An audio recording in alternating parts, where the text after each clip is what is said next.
นับถอยหลังจากนี้อีกไม่กี่ชั่วโมงนะครับพายุปลาบึกที่ตอนนี้เคลื่อนตัวอยู่ในอ่าวไทยก็จะพัดขึ้นบริเวณชายฝั่งที่จังหวัดนครศรีธรรมราชแล้วนะครับโดยเฉพาะพื้นที่บริเวณนี้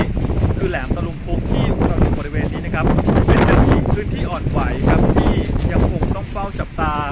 และหากเป็นไปตามการคาดการณ์ของกรมอุตุนิยมวิทยาพายุปลาบึกจะเคลื่อนขึ้นฝั่งในช่วงของค่ำวันพรุ่งนี้นะครับเป็นช่วงที่จะแตะขอบฝั่งแต่ว่าฝนเนี่ยจะมาตั้งแต่ช่วงเช้า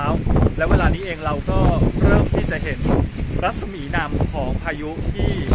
กำลังเข้ามาเรื่อยๆสังเกตได้จากคลื่นลมแรงที่มีความแรงมากบริเวณของชายหาดแหลมตะลุมพุกครับให้คุณผู้ชมได้ดูภาพบรรยากาศสดๆเวลานี้ครับยังคงมี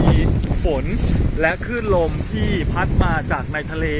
เป็นระยะนะครับนี่เป็นหมู่บ้านหมู่ที่1ที่ติดอยู่กับชายหาดแหลมตะลุมพุกครับเวลานี้หลายๆคนอพยพออกไปจากบ้านเรือนเป็นจำนวนมากแล้วตั้งแต่ช่วงของเช้าบ่ายที่ผ่านมาเจ้าหน้าที่ทหารมาอพยพผู้ที่สูงอายุอพยพเด็กอพยพคนที่ต้องการไปอยู่ในพื้นที่ปลอดภัยด้วยรถของทหารพาไปอยู่ที่ศูนย์เทศบาลของปากพนังไปอยู่ที่ศูนย์เยาวชนศูนย์กีฬาต่างๆแล้วก็พาไปอยู่ที่ปลอดภัยนะครับแล้วก็มีอาหารการกินดูแลอย่างดีแต่พื้นที่บริเวณนี้กลายเป็นพื้นที่ที่เรียกว่าตอนนี้ก็คือเงียบเหงานะครับไม่มีใครอยู่แล้วก็ในบ้านก็จะมีบางส่วนที่อาจจะมีคนยังอยู่บ้างคือกลับเข้าไปอพยพไปแล้วก็กลับเข้ามาเพราะว่าห่วงเรื่องของข้าวของที่ยังอยู่ที่บ้านก็เลยกลับเข้ามากันต่อแล้วก็บอกว่าจะอพยพออกไปในวันพรุ่งนี้เช้ากันอีกครั้งหนึ่งซึ่งในตอนเช้าเนี่ย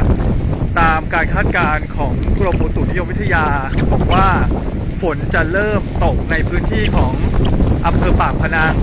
แล้วก็พื้นที่บริเวณของแหลมตะลุมพุกนะครับตอนนี้เป็นที่แน่นอนแล้วว่าศูนย์กลางของพายุที่จะเคลื่อนเข้า